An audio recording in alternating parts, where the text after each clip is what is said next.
porque estamos próximos e queremos o bem um dos outros.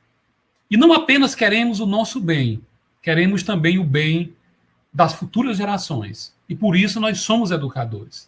Não somos educadores apenas porque essa é uma profissão, mas também porque é a missão que nós escolhemos.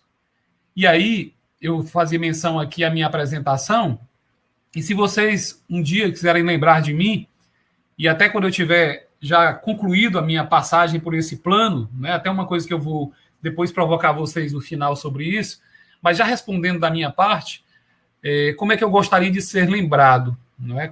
Depois que eu concluir a minha passagem, eu gostaria de ser lembrado como alguém que humildemente procurou trabalhar para que os educandos fossem capazes de pensar e de sentir.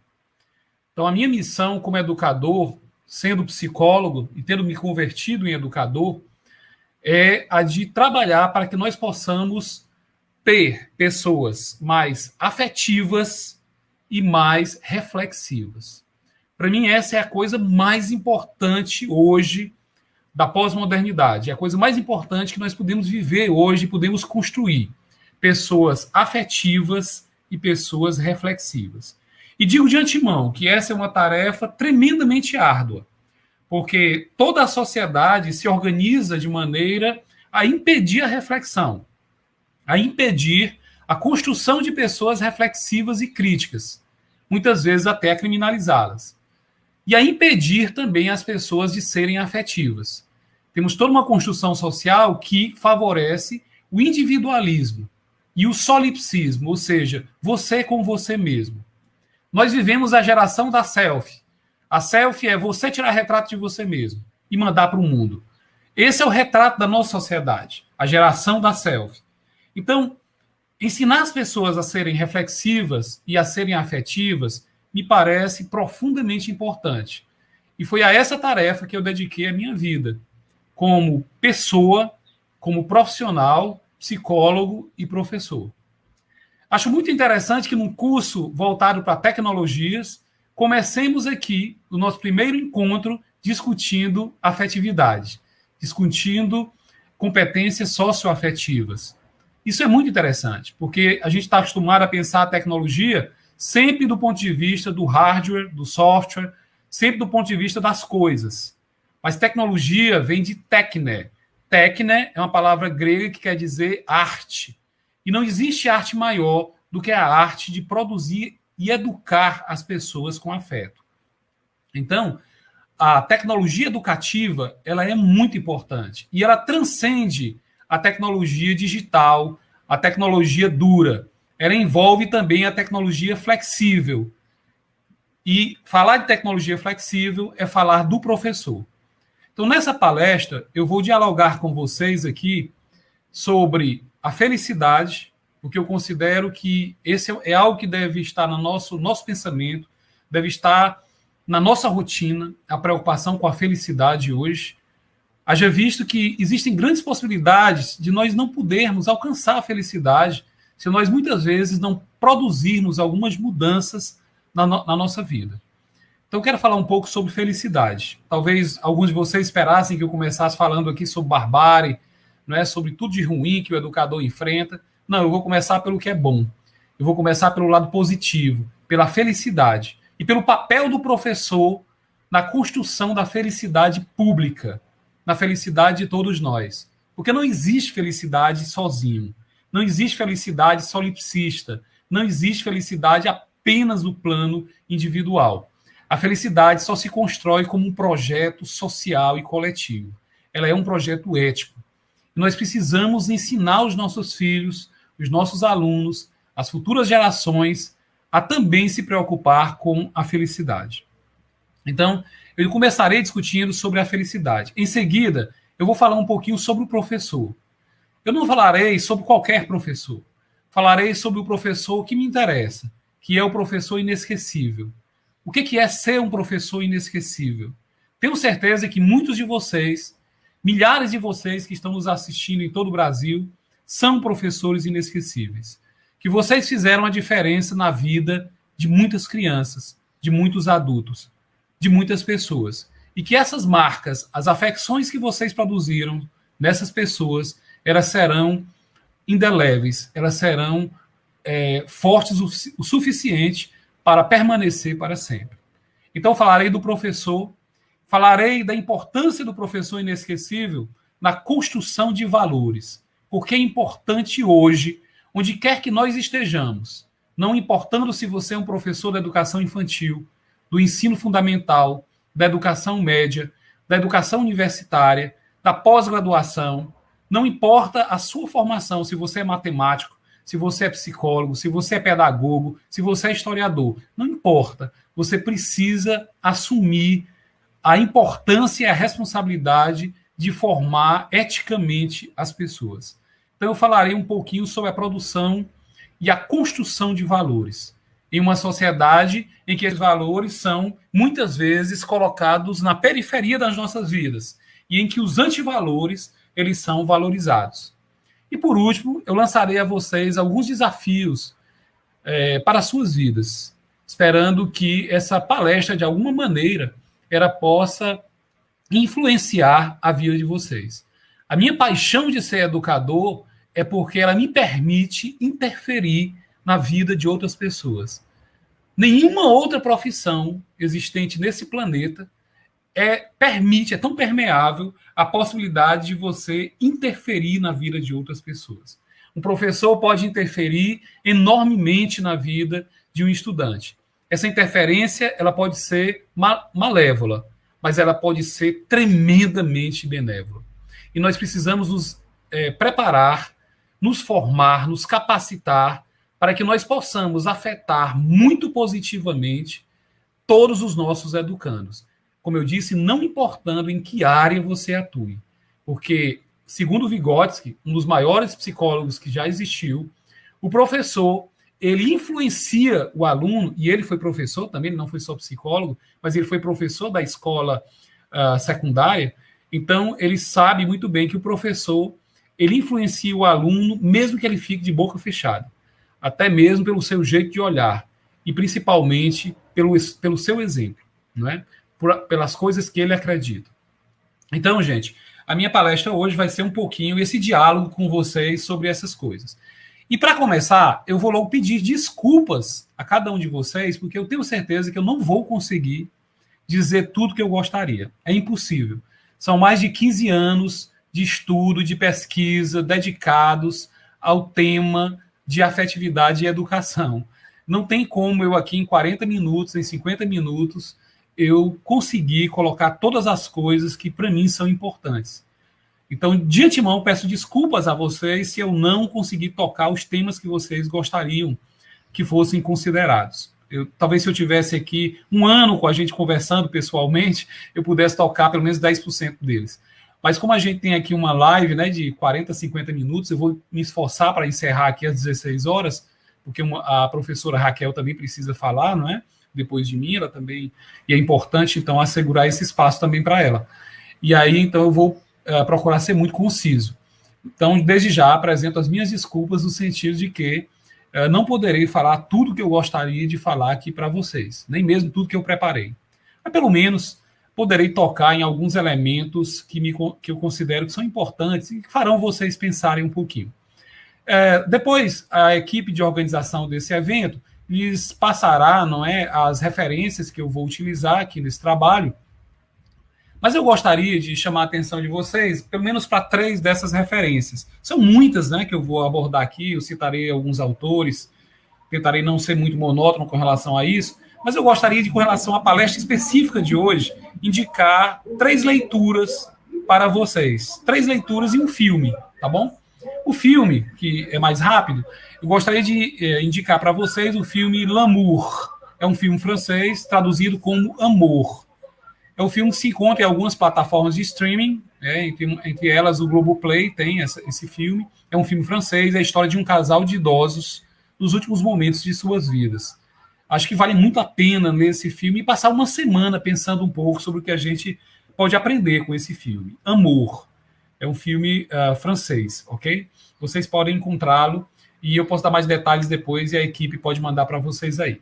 Um outro livro que eu gostaria de indicar para vocês é esse livro aqui, né, de um autor grego chamado Epicuro, chamado Cartas sobre a Felicidade. Então, eu farei referência a esse livro aqui algumas vezes na minha fala. Cartas sobre a Felicidade. É um livrinho curtinho que você consegue ler numa tarde, ok? Então, se você tiver a oportunidade de encontrá-lo na internet ou de ler, vale a pena ler esse livro, Cartas sobre a Felicidade. Também gostaria de indicar para vocês uma leitura que eu estou fazendo com meus alunos, que são as 44 cartas do mundo líquido moderno. É um trabalho do sociólogo polonês, anglo-polonês, né, porque ele nasceu na Polônia, mas viveu a maior parte da vida no Reino Unido, Zygmunt Bauman. E esse livro é pouco conhecido do Bauman. O Bauman tem muitos livros que as pessoas conhecem, mas esse não é dos mais conhecidos dele, né? É um livro que é muito interessante, ele é muito acessível, porque ele foi inicialmente publicado semanalmente, essas cartas, em um jornal de Londres. E depois elas foram compiladas e traduzidas para várias línguas sob a forma de um livro. Então, se vocês tiverem a oportunidade também de ler esse livro em algum momento de suas vidas, ele é muito interessante. Toda quinta-feira à tarde, eu faço uma preleção sobre uma das cartas. Nós já estamos na 39ª, caminhando já para as 44 cartas. Depois eu posso também colocar para vocês aqui o endereço dessa live, que a gente faz toda quinta, às 5h30, em que nós colocamos, fazemos uma preleção sobre esse autor. E por último, esses livros são muito fáceis de ser encontrados aí pela internet e nas livrarias. Esse aqui não é um livro tão fácil de ser encontrado assim, porque é um livro de minha autoria, chamado Afetividade e Transformação Social. Ele é fácil de ser encontrado aqui na editora da Universidade Estadual Vale do Acaraú. Não é tão fácil de ser encontrado nas livrarias, porque ele já está praticamente esgotado. Mas nas edições UVA, ele é fácil de ser encontrado em Sobral, e eu acredito que eles também façam remessa para o Brasil inteiro. Mas é muito fácil achá-lo na internet. Ele tem versões também online. Bom, então esses 3 livros aí que eu falei para vocês, eu tentei centrar mais a minha palestra em cima desses autores aí. Claro que eu vou fazer menção também aqui a outros autores. Então, já começando aqui a nossa discussão, eu gostaria de colocar para vocês que nós vivemos em uma sociedade em que hoje é muito exigido das pessoas que elas tenham sucesso. Então, os pais, eles já começam a exigir muito dos filhos desde cedo, colocam eles naquilo que eles entendem que é uma boa escola e procuram dotá-los do máximo de competências no sentido de garantir que os seus filhos tenham sucesso. Naturalmente, eu estou falando aqui daquelas pessoas que podem fazer isso, porque muitas pessoas não têm o direito, não é? Nós vivemos em uma das sociedades mais desiguais do mundo, então muitas pessoas não têm o pleno acesso à educação. Mas a verdade é que todos aqueles que têm procuram fazer isso, e os que não têm gostariam, com certeza, de propiciar aos seus filhos um lugar ao sol. Então, a preocupação com o sucesso, ela é uma das coisas mais marcantes na nossa sociedade. E ela é tão marcante que ela faz até com que muitas pessoas sejam capazes de adoecer. Pessoas hoje têm depressão porque elas não conseguem atingir o sucesso que elas esperavam em suas vidas. Muita gente hoje chega aos 50 anos, aos 60 anos, e se deprime porque não conseguiu o sucesso que queria. Por quê? Porque esse sucesso que a sociedade cobra dessas pessoas está relacionado muito a uma posição social, a um status social. Bem, mas será que o sucesso é tão importante assim? Será que o sucesso ele deve ser a razão da nossa vida? Será que o fato de as pessoas conseguirem sucesso faz delas pessoas felizes? Epicuro de Samos, um filósofo que nasceu no ano 341 a.C., mais de 3 séculos antes de Cristo, e faleceu no ano 270 a.C., ele acredita que não. Ele acredita que mais importante do que ter sucesso nessa vida é buscar a felicidade. Então, a felicidade ela deveria estar no centro de nossas vidas. Talvez mais importante do que ter um bom emprego, do que ter um bom carro, do que ter status social, seja buscar ser feliz. Buscar construir uma vida feliz. Agora, o que seria construir uma vida feliz? E para Epicuro, é impossível que a gente não envelheça. Envelhecer é uma certeza em nossa vida. Todos nós, mais cedo ou mais tarde, vamos envelhecer. Ninguém pode fazer nada para brecar esse processo. E talvez nem valha a pena. Não é? Mas nós podemos fazer uma coisa: nós podemos envelhecer de modo natural e buscando ser felizes. E nesse sentido, é muito interessante que a gente conheça algumas reflexões que a filosofia nos legou. E algumas dessas ideias estão em Epicuro. Então, agora eu vou mostrar para vocês 5 trechinhos desse livro que eu apresentei a vocês de Epicuro. E eu quero que vocês pensem um pouquinho sobre o que vocês vão ler agora em suas telas, tá bom? Então, vamos ver um pouquinho o pensamento de Epicuro, que a gente não vai, evidentemente, aprofundar enormemente aqui, não é? Mas que vocês vão poder, nesse momento, conhecer um pouquinho melhor, não é? E então refletir um pouco sobre o pensamento de Epicuro. Bom, eu também estou falando para vocês aqui em nome de um grupo de estudos e pesquisas que já tem 12 anos, que é o GEPAR. É o grupo que estuda afetividade e participação. E eu gostaria, então, que vocês conhecessem essa nossa preocupação, que esse grupo, né, procura construir a mudança por um mundo melhor a partir da capacidade de afetar as pessoas. Bem, chegamos aqui à primeira questão que Epicuro nos coloca. Olha que coisa interessante. Ele diz: a filosofia, ou seja, a capacidade de pensar, não é você fazer um curso, não é você ser um estudante de filosofia. A filosofia é o amor ao conhecimento, philein, amor, sofia, sabedoria. A filosofia é útil tanto ao jovem quanto ao velho. Para quem está envelhecendo, sentir-se rejuvenescer por meio da grata recordação das coisas que já se foram. E para o jovem, poder envelhecer sem sentir medo das coisas por vir. Então a filosofia ela é boa, ela é útil a quem é jovem e a quem é velho. Não é? Ao jovem, porque ele vai poder rejuvenescer a cada instante. Ele nunca vai se dissipar, ele nunca vai se destruir. Ele vai sempre levar consigo as gratas recordações. E ao velho, porque ele sempre poderá também construir alguma coisa. E ele não precisará sentir medo do que virá depois. É necessário, portanto, cuidar das coisas que trazem a felicidade. Repito, é necessário, portanto, cuidar das coisas que trazem a felicidade, já que estando esta presente, tudo temos. Ou seja, se formos felizes, tudo temos. E sem ela, sem a felicidade, tudo precisamos fazer para alcançá-la. Então aqui ele nos propõe a preocupação com a felicidade.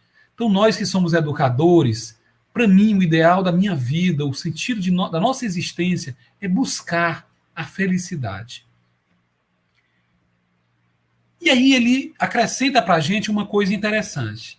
A sabedoria da felicidade consiste mais no bem viver do que no viver bem.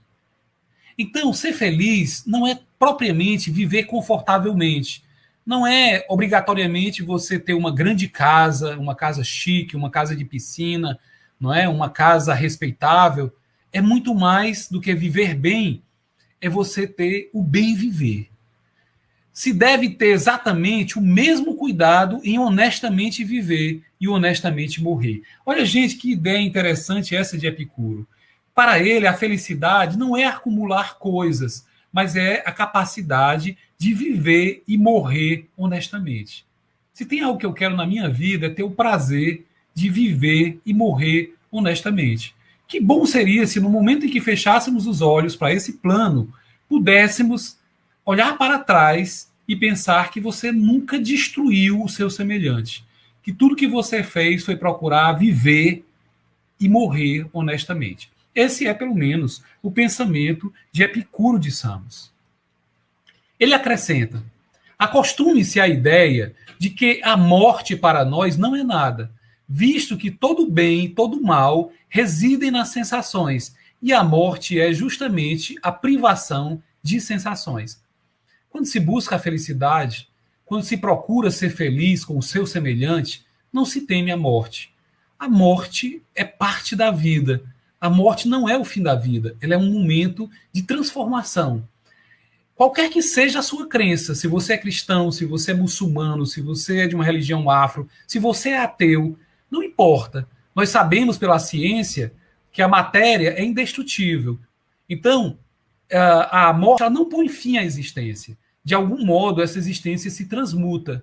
para qualquer que seja a religião, para qualquer que seja a sua ideologia, para qualquer que seja o seu pensamento, nós sabemos que a morte não é um fim, ela é um trânsito para algo está ligado à totalidade. E se nós pudermos produzir a felicidade neste plano, ou nesse modo em que nós vivemos, se a gente quiser utilizar aqui a terminologia de Spinoza, que é um outro autor também importante do século XVII, então nós não precisamos ter medo da morte, nós precisamos apenas viver a vida.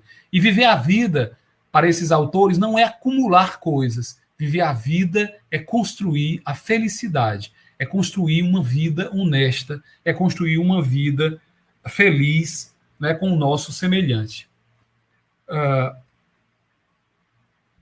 Para isso, uma das coisas importantes, gente, na nossa vida é a gente pensar sobre as necessidades. Nós somos torpedeados todos os dias, por horas em frente à televisão, ao computador, ao celular. As pessoas já acordam ligando o celular e elas são torpedeadas o tempo inteiro por mensagens que lhes influenciam a comprar, comprar e comprar. A coisa mais importante no mundo em que nós vivemos é a sua capacidade de comprar. Você é julgado pela sua capacidade de comprar. Mas Epicuro nos faz pensar que nem todos os desejos da nossa vida, nem todas as nossas necessidades, elas precisam ser satisfeitas. Nem todas elas são vitais. E por isso ele diz, consideremos também que dentre os desejos há os que são naturais e os que são inúteis. Gente, quantas vezes na nossa vida a gente deseja coisas inúteis? Quantas coisas você comprou nesse ano pela internet que você nem olhou para elas? Quantos eletrodomésticos, até mesmo livros, quantas coisas você adquiriu e que você não utilizou, que você comprou ali por impulso, né? Porque você foi controlado pela mídia. Então, nem todas as nossas necessidades são naturais, muitas delas são inventadas, muitas são artificiais. O que é que nós realmente precisamos para viver? Pense aí, cada um de vocês, o que é que você precisa para viver bem? De tudo que você tem, você precisa de tudo que você tem para viver bem? Tudo que você não tem, você precisa de quê para viver bem? Talvez não precisemos de tantas coisas assim. Então, existem necessidades que não são naturais e que são inúteis. Mesmo entre as naturais, há aquelas que são necessárias e há aquelas que são apenas naturais, mas não são necessárias. Então, nem tudo que existe na natureza nós precisamos. Talvez algumas pessoas precisem mais de algumas coisas do que de outras. Talvez nem todo mundo precise de uma casa tão grande. Talvez nem todo mundo precise de um carro. Talvez nem todo mundo precise daquilo que a comunidade, a sociedade nos diz, nos obriga que você precisa ter para viver. Estão o tempo todo dizendo para a gente que a gente precisa ter uma casa grande, não é? Longe de todo mundo, afastado de todos, que a gente precisa ter um bom carro, que a gente precisa ter um excelente computador, um notebook, que a gente precisa ter o celular mais avançado do mercado. Mas será que a gente precisa mesmo de tudo isso? Será que nós precisamos de horas e horas na internet todos os dias? Então, nem tudo que é realmente necessário. E só algumas coisas são fundamentais para a felicidade. Outras existem apenas para o nosso bem-estar e para a nossa vida, não é? E estão aí, muitas vezes, sem ser absolutamente necessário. De que verdadeiramente eu preciso para ser feliz? Essa é uma pergunta que cada um de nós, eu acredito, deva se fazer hoje. Epicuro tem uma proposta para a gente. Ele tem aqui, não é uma receita, cada pessoa deve construir o seu caminho. Mas ele tem uma proposta. Que tal habituar-se às coisas simples? Que tal um modo de vida não luxuoso? Não é? E que, uma vez que esse modo de vida luxuoso, muitas vezes não é nem mesmo conveniente para a saúde do ser humano. Não é como eu coloquei aí. Não é conveniente para a saúde do ser humano. Então, os meios para enfrentar corajosamente as adversidades da vida. Se a gente se acostumar a não precisar de tantas coisas materiais, nos momentos em que houver prosperidade, a gente vai estar bem. E em momentos de crise como esse que a gente está vivendo, a gente vai ser capaz de aproveitar e de valorizar o pouco que tem. E de ser capaz de enfrentar, não é, os momentos difíceis. Hoje, ser capaz de enfrentar os momentos difíceis é uma das coisas mais importantes que nós devemos aprender em educação. Chama-se resiliência. Ser capaz de enfrentar a crise. Todo mundo hoje vive uma grande crise. Não é só o Brasil, não é só a América Latina. O mundo inteiro hoje vive uma grande crise. E tudo leva a crer que essa crise, que não é apenas econômica, ela não apenas se manifesta hoje sob a forma de menos empregos, né, de mais desemprego e de empobrecimento das pessoas. Nós, esse ano, estamos mais pobres do que éramos no ano passado, pelo menos de um modo em geral, né?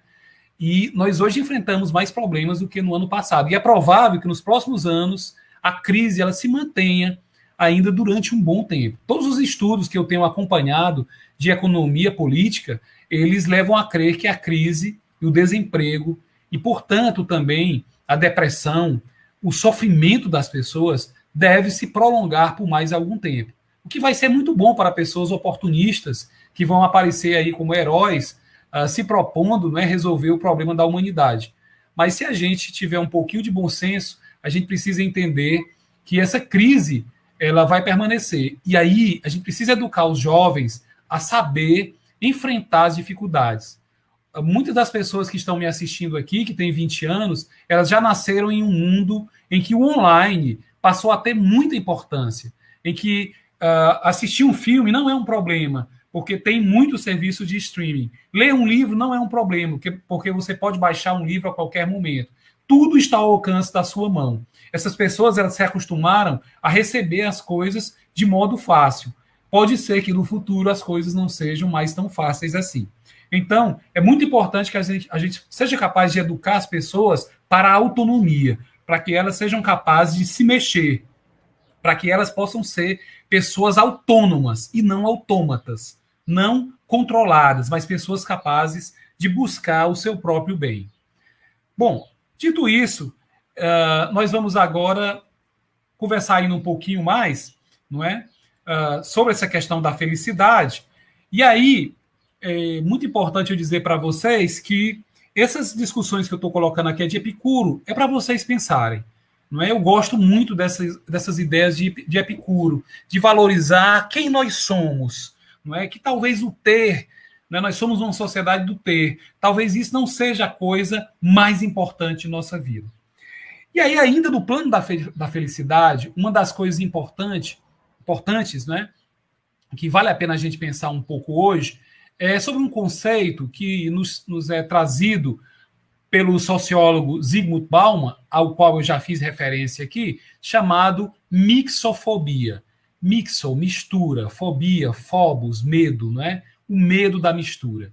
Então, nós vivemos hoje em uma sociedade em que nós gostamos de estar com as pessoas que se parecem conosco. Todo mundo gosta de ter amigos que se parecem com você, na forma que você pensa, no seu padrão de vida. Muitas pessoas gastam muito dinheiro para construir uma casa em um bairro de classe média ou de classe alta para ficar perto dos seus e para ficar longe daqueles que são marginalizados, não é? Quantas pessoas aqui que estão assistindo essa live bloquearam pessoas nas suas redes sociais porque essas pessoas pensam diferentes do seu pensamento? Muitas pessoas seguramente devem ter feito isso, não é? Bloquear alguém que pensa diferente de você. Será que é bom fazer isso? Será que é bom ficar sempre próximo apenas de quem pensa como a gente? Será que é bom a gente estar apenas próximo das pessoas que são similares a nós? Será que é bom a gente conviver dentro de muros fechados com pessoas do nosso nível social apenas? Cada vez que fazemos isso, nós nos distanciamos de algo importante na história da humanidade, que é a compaixão. A compaixão é um afeto importantíssimo. É a paixão que você sente com o outro. Não é propriamente a paixão pelo outro, mas é a capacidade que você tem de se apaixonar com o outro. Então, hoje, quanto mais a gente se fecha no mundinho de ficar ali preso à internet, né, horas e horas na internet, postando e vendo postagens no Instagram, no Facebook, quanto mais a gente se tranca dentro de nossas casas, não é? Quanto mais a gente não convive com as pessoas, porque a gente quer conviver com os nossos amigos, não é? Pela internet, mandando mensagens. Se alguém toca na campainha da nossa porta, nós já nos assustamos. Se a gente recebe uma ligação e a gente não consegue identificar o número no celular, a gente já se assusta, já fica com medo. O que pode vir ali? Se é uma cobrança, se é um crime, o que pode acontecer? Nós vivemos em um mundo de insegurança. E é por isso que Bauman chama essa sociedade uma sociedade líquida. Por quê? Porque nessa sociedade tudo se desmancha, tudo é líquido, nada é sólido. Especialmente porque o que marca essa sociedade é um afeto baseado na insegurança, no medo. Então nós vivemos com medo. As mulheres têm medo de sair na rua e serem estupradas. Os homens têm medo de saírem nas ruas e serem assaltados. As mulheres também. Todo mundo tem medo. Ninguém sabe se vai sair de casa e vai conseguir voltar de novo. Ninguém tem essa certeza hoje em dia. Ninguém sabe se isso poderá acontecer. Então, esse sentimento de medo, ele se exterioriza principalmente no medo que nós temos das outras pessoas. E nós temos medo principalmente do estranho, daquela pessoa que é diferente de nós, daquela pessoa que é de uma outra camada social, ou daquela pessoa que pensa diferente de mim. Se ele pensar diferente de mim, eu já vou rotulá-lo. Ele é fascista, ele é comunista, ele é esquerdista, ele é direitista. Nós não somos capazes de dialogar com as pessoas respeitando as pessoas. Será que é possível discordar do pensamento das pessoas sem destruir as pessoas? Em geral, nós discordamos das pessoas sem argumentar, porque nós não somos capazes de refletir. E é por isso que é importante formar pessoas reflexivas. Porque uma pessoa reflexiva, ela não precisa matar o outro, nem mesmo matar simbolicamente o outro, rotulando esse outro. Ela é capaz de pensar, incorporar aquelas ideias, ela é capaz de analisar aquelas ideias e incorporar aquilo que é bom na sua vida. E aquilo que ela discorda, ela é capaz também de se colocar no sentido de discordar de uma maneira respeitosa. Então, hoje em dia, quanto mais nós nos fechamos nesse mundo, nessa sociedade de similaridade, cada vez que a gente cancela uma pessoa da nossa vida, que a gente deleta uma pessoa porque pensa diferente da gente, nós estamos desaprendendo a negociar sentidos vividos e significados. Cada vez mais nós vamos criando guetos. Nós criticamos os guetos das outras pessoas, mas nós muitas vezes vivemos em guetos. Nós frequentamos os mesmos lugares e procuramos sempre encontrar as mesmas pessoas. E assim, nós desaprendemos de conviver uns com os outros. Nós precisaríamos hoje reaprendermos a conviver. Cidadania nada mais é do que a capacidade de conviver, isto é, de viver com o outro. E para isso, nós precisamos despertar para a importância desse outro e compreender que todo isolamento, seja ele físico ou mental, ele é insuficiente e ele é ineficiente. Ele é insuficiente porque nenhum isolamento que nós possamos construir na nossa vida, não importa o muro que você erga sobre a sua casa, não importa o condomínio, por mais longe que ele seja, por mais fechado, por mais equipamentos de segurança que ele tenha, você sempre vai precisar do outro. O outro vai ser necessário na sua vida. O outro é o que existe melhor na nossa vida. Se você quer guardar algo da minha palestra, guarde isso. O outro é o que existe de melhor na sua vida. Então, quanto mais nós isolamos das outras pessoas, mais ineficientes nós nos tornamos. E esse isolamento, ele é insuficiente porque o medo que nós temos, gente, não é só o medo de ser roubado. Não adianta você se trancar em um condomínio com cerca elétrica, com guarita de segurança, com segurança externa. Você gasta uma fortuna com isso, blinde um carro, se você ainda vai ter muitos outros medos. É muito mais fácil você perder o seu emprego do que você ser assaltado. É muito mais fácil você hoje ter o seu salário ameaçado, ter a sua dignidade social, os seus direitos sociais ameaçados, do que talvez você ser assaltado na rua. Embora isso também seja muito fácil, não é?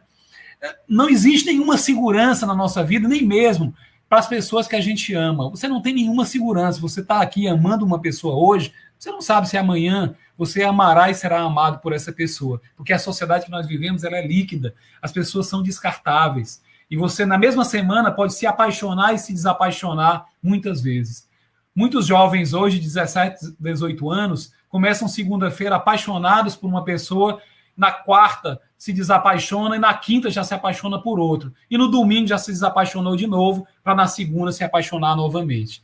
Então, nós vivemos em uma sociedade em que as relações, elas são deletérias, elas são cada vez mais insustentáveis, porque as relações que nós construímos, elas são descartáveis. E para isso, nós precisamos resgatar alguma coisa na nossa vida. E uma das coisas que a gente precisa resgatar é o princípio biocêntrico. E o que é o princípio biocêntrico? Bio, vida, cêntrico, centro, a vida como centro. Princípio, valor. Então, aprender a valorizar a vida. Talvez mais importante do que qualquer papel moeda, do que qualquer coisa que você tenha, seja você valorizar a vida, a sua vida, a vida do seu semelhante. Valorizar isso é muito importante hoje. E não é possível valorizar a vida valorizando só a sua vida. Você não pode dizer que você é uma pessoa ética se você só se importa com você e com a sua família. Se você não é capaz de se importar com o seu semelhante. Se você não é capaz de se importar com 60% da população que está, de algum modo, excluído da maior parte dos bens que a nossa sociedade está gerando. Não adianta você dizer que não é racista, não é porque você não maltrata uma pessoa de cor negra ou uma pessoa de cor indígena, de etnia indígena, se você é favorável às desigualdades, se você não se mexe contra as desigualdades. Porque o racismo só existe como uma forma de legitimar a desigualdade, como uma forma de dizer que existe uma camada social que ela é indolente, que ela é preguiçosa, e que essa camada social ela está no lugar que está por culpa dela, e não porque nós temos uma ordem perversa que não permite a todos ter os mesmos direitos.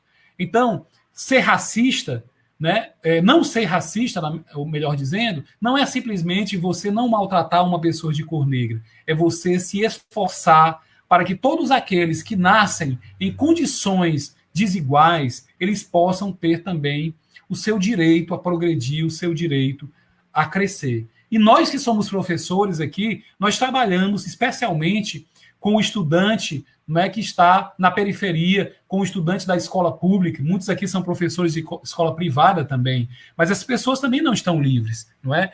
E aí nós precisamos ajudar a construir uma educação em que se resgate a importância da solidariedade. Nós vivemos em uma sociedade do individualismo. Então, a coisa mais importante que nós podemos fazer hoje como professor é afetar. Mas afetar em que sentido? Sim, gente, é daí que vem a palavra afetividade, da capacidade de afetar e ser afetado.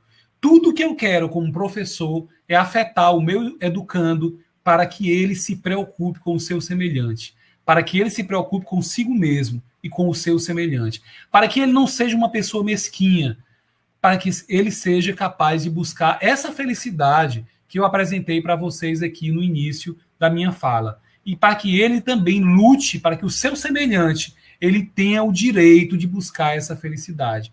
Para que ele compreenda que em 500 anos de história desse país, e antes dessa história havia já aqui uma pré-história, porque há 20 mil anos havia gente aqui nessas terras, antes da chegada de portugueses, espanhóis e holandeses, mas mesmo depois da chegada dos europeus, 500 anos depois, nós ainda temos pessoas com direitos negados.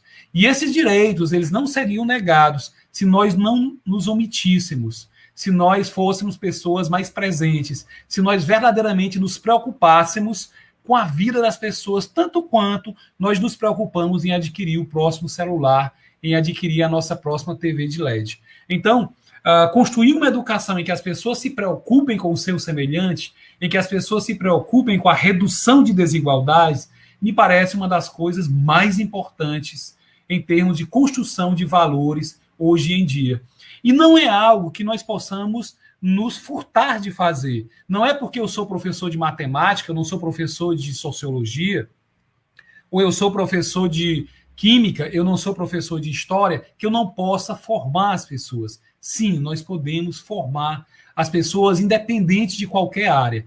E a melhor maneira de nós fazermos isso é nós, professores, evoluirmos. É nós nos tornarmos pessoas melhores, né, mais capacitadas na formação de outras pessoas. Porque se nós, professores, formos também nós, pessoas individualistas, extremamente consumistas, pessoas incapazes de se preocupar com os outros, nós nunca poderemos ensinar um estudante a ser uma pessoa cooperativa e solidária. Lev Seminovich Vygotsky escreveu nos anos 20 que a criança aprende muito mais quando ela é capaz de trabalhar com outras crianças. Não é? Que o adulto ele vai muito mais longe quando ele é capaz de trabalhar com outros adultos e crianças. E um cantor, um compositor, certa vez escreveu que sonho que se sonho que se sonha só é só um sonho só. E sonho que se sonha junto, ou seja, com os outros, se torna realidade.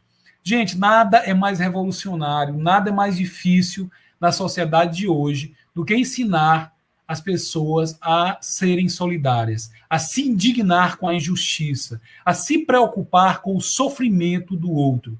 E que sofrimento é esse? Esse sofrimento, Bader Savaia, uma pesquisadora da Pontifícia Universidade Católica de São Paulo, que eu tive o privilégio de ter como minha orientadora, diz que esse sofrimento ele é ético-político. Ético está relacionado aos valores e político está relacionado aos poderes. Então, o sofrimento de muitas crianças hoje que estão na periferia, que nesse momento, enquanto nós estamos aqui nessa live, estão cheirando cola, não é? Estão estuprando a cada 15 minutos uma menina, não é? Muitas pessoas estão sendo a cada 15 minutos estupradas nesse país. Muitas pessoas estão sendo roubadas e assaltadas. Essas pessoas estão na universidade do crime. Elas estão aprendendo a realizar a sua vida pela destruição da vida do seu semelhante.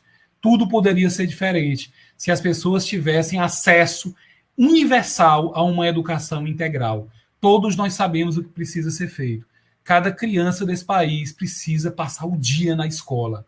Não é passar 1 hora nem 2. Ela precisa passar o dia inteiro na escola. É assim que as nações que venceram a pobreza, a indigência, elas fizeram. Elas investiram em educação. As crianças precisam passar o dia na escola. Elas precisam ter boas escolas. Elas precisam estar bem alimentadas e elas precisam ter bons professores. Professores competentes e professores bem remunerados. Não adianta querer cobrar do professor que ele dê aula sem também garantir a esse professor as condições para a sua existência. Então, nós vivemos em um país em que se cobra muito do educador, o tempo inteiro. O tempo inteiro, né, chegam pacotes aí do Ministério da Educação se exigindo do educador. Todo fracasso escolar culpa-se o educador. Quando a gente sabe que os fracassos no Brasil, eles são muito mais resultantes da péssima gestão da educação que historicamente se tem nesse país. Em muitos municípios desse país, a educação, ao invés de ser entregue a um gestor capacitado, qualificado, a uma pessoa que tenha preparo para trabalhar com a educação é entregue nas mãos de um chefe político. A educação é entregue nas mãos de um correligionário político. Muitas vezes a pessoa que nem mesmo é da área de educação. Então, como é que nós podemos construir uma educação de qualidade se as gestões de educação, elas não estão nas mãos de pessoas que são educadores, que valorizam o educador, que sabem da importância do educador? Então, não adianta cobrar do educador sem dar as condições, se em qualquer momento se demite os educadores, se contrata seus educadores em condições desumanas. Então, é preciso também garantir a esse educador as condições, se não as ideais, pelo menos as adequadas para o seu trabalho. E é preciso formar esse educador. Eu fico muito feliz que vocês, milhares de pessoas, nesse momento estejam fazendo formação. Muitas pessoas, por ocasião da pandemia, estão preocupadas em se formar. Gente, nada é mais importante para uma escola do que garantir a educação permanente, a formação de seus professores, não é? Para que a gente tenha professores mais capacitados, professores qualificados. O que nós precisamos hoje é de um professor afetivo. Mas o que é o professor afetivo? O professor afetivo não é o professor que abraça a criança, não é o professor que bota uma criança no colo, não é o professor que diz bom dia e que sorri. A isso nós chamamos cordialidade. Todos devem ser cordiais. O professor afetivo é o professor que tem competência, ele é capaz de afetar socioafetivamente os seus alunos. Então, nem todo professor ele é capaz de afetar socioafetivamente os seus alunos. E o que eu chamo de afecção socioafetiva? O que é afetar socioafetivamente? É potencializar. Como é que você vai potencializar as pessoas? Nós acabamos de ver que nós vivemos em uma sociedade marcada pela insegurança. Todos nós somos pessoas inseguras. todos nós nos sentimos impotentes em qualquer espaço de nossa vida. Você é pai, você acha que você não é capaz como pai. Você é professor, talvez você todos os dias ache que não é capaz de ser professor. Você é cidadão, talvez você não acredite na sua capacidade de ser cidadão. Porque o tempo inteiro, os meios de comunicação social, as mídias, elas estão vendendo para nós alguma coisa para que a gente possa evoluir. Mas a nossa evolução não está em comprar coisas. A nossa evolução está na nossa capacidade de aprender a lidar com o nosso semelhante, de aprender a lidar com o seu educando. Não adianta você ser PhD e não ter nenhuma metodologia de trabalhar em sala de aula. Você nunca vai atingir o seu estudante. Você pode ter o melhor doutorado do mundo, ter estudado em Harvard, em Yale, em Stanford, em qualquer universidade das melhores do mundo, mas se você não tiver desenvolvido uma metodologia que lhe permita chegar ao seu estudante, se você não tiver uma postura empática suficiente para que esse estudante ele olhe nos seus olhos, para que ele confie em você, você não será capaz de educá-lo. Eu trabalho todos os dias para educar o meu estudante como o meu semelhante. Eu olho para o meu estudante como meu colega. Ele é um educador. Ele é alguém que vai formar outras pessoas. O meu estudante é digno de respeito. Eu não sou mais importante do que ele. Eu posso ter estudado, eu posso ter doutorado, pós-doutorado, PhD. Isso não me faz mais importante do que ele. Isso me faz mais responsável no sentido de me colocar a seu serviço. Eu não me coloco como uma autoridade. Eu me coloco como alguém que quer ajudar. Eu me coloco como alguém que está servindo. Não existe nada mais importante nessa vida do que ser capaz de servir o outro. Servir é divino. Servir não é desumano. Servir não, a gente não pode se sentir humilhado por servir, não é? A divindade é o primeiro servidor. Deus é o primeiro que serve. Então, servir o semelhante é a coisa mais importante do mundo. Como educador, eu sirvo as outras pessoas. Eu sou a mediação. O professor é a sua mediação. O médico necessita do estetoscópio e do remédio. O professor não precisa. Ele só precisa da sua capacidade. O quanto você tem investido na sua formação? Você terminou a faculdade, é professor? Você tem procurado melhorar a sua formação? Você tem procurado crescer como ser humano? Você tem procurado evoluir como ser humano? Esse é o seu instrumento. Você é a sua ferramenta. Você só é capaz de afetar o outro se você for também uma pessoa evoluída. Preocupe-se com essa evolução e preocupe-se em formar pessoas afetivas. E nesse sentido, o que é formar uma criança com valores? Formar uma criança com valores não é você obrigar a criança a pensar como você. A coisa mais importante que um professor precisa realizar como método, todas as metodologias ativas, eu estudo muito isso, essa temática, né, das metodologias ativas, tenho feito, inclusive, pesquisas fora do Brasil sobre isso, e existem muitas metodologias ativas, mas existe uma coisa que é comum a todas elas.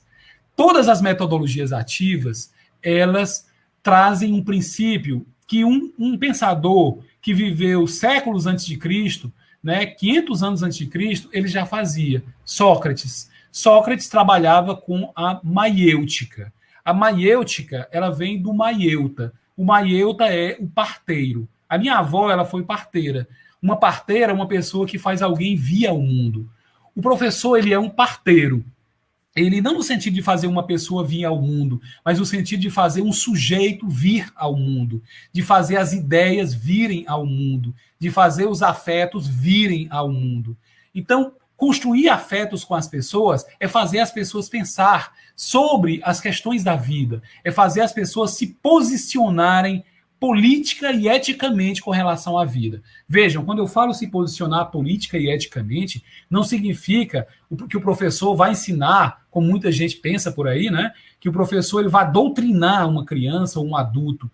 Nenhum professor doutrina, não é? Ainda mais nos dias de hoje que as pessoas elas são suficientemente esclarecidas para saber o que elas querem.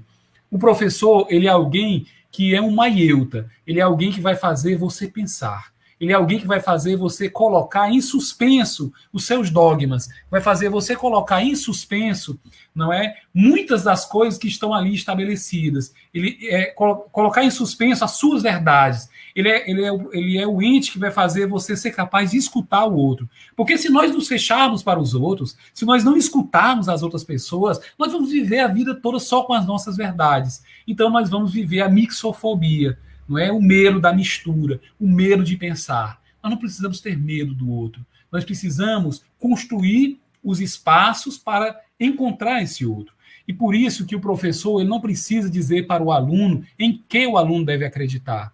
Ao longo de muitos anos como professor da escola básica e ao longo de mais de 15 anos como professor universitário, eu nunca disse para um aluno, você deve ir por aqui ou por acolá. Você deve pensar dessa forma. Você deve pensar igual a mim. Qualquer um dos meus alunos que estão assistindo essa live, que conhece as minhas aulas, né? Eu tenho uma disciplina que eu tenho muito carinho por ela, porque era uma criação, uma proposta minha, e ela foi a primeira a ser ofertada no Brasil, que é a educação e afetividade. E nessa disciplina eu procuro trabalhar com meus alunos no sentido de eles aprenderem a valorizar as outras pessoas e aprenderem a dialogar com os outros. E aprender a cultivar os afetos que nos potencializam, que nos fazem seguir em frente. Porque existem afetos que nos enfraquecem. O ódio, né, que tão fortemente é propagado na sociedade atual, o medo. Nós vivemos em uma sociedade marcada pelo ódio e mais ainda pelo medo. Ele nos enfraquece. Eles nos tornam pessoas incapazes de se mexer. Mas o amor, a alegria, a confiança, a compaixão, eles nos ensinam a seguir em frente. Eu gostaria que cada estudante hoje aprendesse a ver o seu semelhante. Que o estudante ele fosse capaz de pensar no seu sucesso, mas querer também o sucesso do seu semelhante. Que o estudante ele não pensar só em se dar bem, mas que ele pense também na outra pessoa que está ao seu lado. As pessoas que mais constroem a perversidade e a barbárie na sociedade atual são pessoas que passaram pela escola e pela universidade. Não são pessoas pobres, não são pessoas que não tiveram acesso à educação. O nazismo, a mais estranha forma de barbárie do século XX, não é? Talvez uma das coisas mais odiosas que a humanidade já possa ter construído, não é? Que levou ao fim a vida precoce de mais de 20 milhões de pessoas. O nazismo ele foi perpetrado principalmente por pessoas com estudo. Não é? Eram grandes intelectuais que estudavam diuturnamente para provar suas teses racistas e para provar que era justo se exterminar pessoas de raças inferiores, se exterminar pessoas homossexuais, pessoas portadoras de deficiência, né? Pessoas que tivessem síndrome de Down, fossem deficientes físicas, pessoas negras, pessoas indígenas, pessoas de quaisquer outras constituições étnico ou físicas que não satisfizessem aquele padrão. Isso foi uma ciência que foi produzida. A bomba atômica não foi jogada por uma pessoa que não sabe ler e escrever. Por trás dela existem muitos conhecimentos de física, química, matemática e filosofia. Então, a construção de uma sociedade melhor passa por nós professores e passa por formar pessoas éticas, por formar pessoas, como disse Epicuro, que possam viver honestamente durante toda a sua vida. E viver honestamente é um valor para todas as pessoas, mas não é o valor mais importante para muitas pessoas. Quando alguém, todos os dias nós vemos aí alguém metendo a mão no dinheiro público, todos os dias nós assistimos casos de corrupção, todos os dias. E essas pessoas são pessoas que estudaram. E são pessoas que seguramente têm valores e sabem que a honestidade é importante. Mas para elas, viver bem com sua família, ter muito dinheiro, é mais importante do que ser honesto. Nós deveríamos ensinar as pessoas que não existe nada mais importante do que ser honesto. Que não existe nada mais importante do que o outro. E que nada pode valer a pena. Nenhum bem que eu possa ter, ele vai ser mais importante para o legado da minha vida do que as coisas boas que eu construí com as outras pessoas. Então, gente, são muitas coisas que eu poderia tratar com vocês aqui. Eu poderia falar tanto aqui, né, de muitos aspectos relacionados à educação e relacionados à nossa formação. Mas nada é mais importante hoje do que educar as pessoas para a ética, do que educar as pessoas para uma formação ético-política, não é? E assim nós teremos seguramente uma sociedade melhor. Então, gente, eu quero que cada um de vocês pense um pouquinho sobre algumas questões. Eu quero que cada um de vocês pense o que significa cuidar de mim hoje. O que é cuidar de si mesmo? Sabe que cuidar de você é você ir para uma academia, é você fazer Muay Thai, é você fazer Karatê, é você fazer qualquer atividade física, é você correr? Isso é importante, seguramente, para o seu bem-estar físico. Mas será que é só isso, cuidar de você? O que é cuidar de você hoje? O que é fazer de você uma pessoa melhor? Fazer de você uma pessoa menos tosca? A gente entra nas redes sociais, dá uma tristeza. A quantidade de produção, não é, de ignorância que existe nas redes sociais, de agressividade, de truculência, de senso comum, de pouco conhecimento. Como é que eu posso cuidar de mim no sentido de eu ir além, no sentido de eu me tornar uma pessoa mais autônoma? Além disso, qual o lugar que as pessoas ocupam na minha vida? Que lugar eu dou para as outras pessoas na minha vida? Será que as outras pessoas elas são só um meio para eu conseguir a minha satisfação individual? Ou será que as outras pessoas elas são importantes na minha vida? Será que eu sou capaz de muitas vezes renunciar para que o outro também tenha as suas necessidades satisfeitas? Será que eu sou capaz de trabalhar com as outras pessoas? Ou será que eu estou o tempo todo usando as pessoas, não é, aqui a meu bel prazer? Essa é uma pergunta que a gente precisa fazer. Será que vale a pena viver entre muros e grades? Será que vale a pena viver fechado? Será que vale a pena viver indo só para os mesmos espaços? Será que vale a pena viver só dentro da minha escola, dentro da universidade, não fazer nenhuma atividade social, nenhuma atividade de extensão, nenhuma atividade em que eu possa criar a possibilidade de encontrar esse outro, sobretudo esse outro que sofre ético-politicamente, esse outro que sofre porque lhe foi negado algum direito? Quais são as consequências de conviver só com as pessoas que pensam igual a gente? Será que vale a pena cancelar as pessoas? Será que vale a pena deletar as pessoas? No passado, a coisa mais difícil que havia era desfazer uma relação. Você precisava se encontrar com uma pessoa e passar horas e horas explicando para aquela pessoa por que é que aquela pessoa não ia mais fazer parte da sua vida, ou pelo menos não ia mais ter a importância afetiva que ela tem. Hoje, a coisa mais fácil que existe é desfazer uma relação. Basta apertar um botão chamado delete. Basta deletar ou clicar em um ícone chamado bloquear. E as pessoas estão o tempo inteiro bloqueando as pessoas em suas vidas. As pessoas estão o tempo inteiro, hoje, com a mais nova moda, cancelar. Então, hoje, em qualquer lugar, as pessoas estão cancelando as pessoas. Não existe nada mais desumano do que cancelar. Cancelar é desprezar. Então, desprezar as pessoas.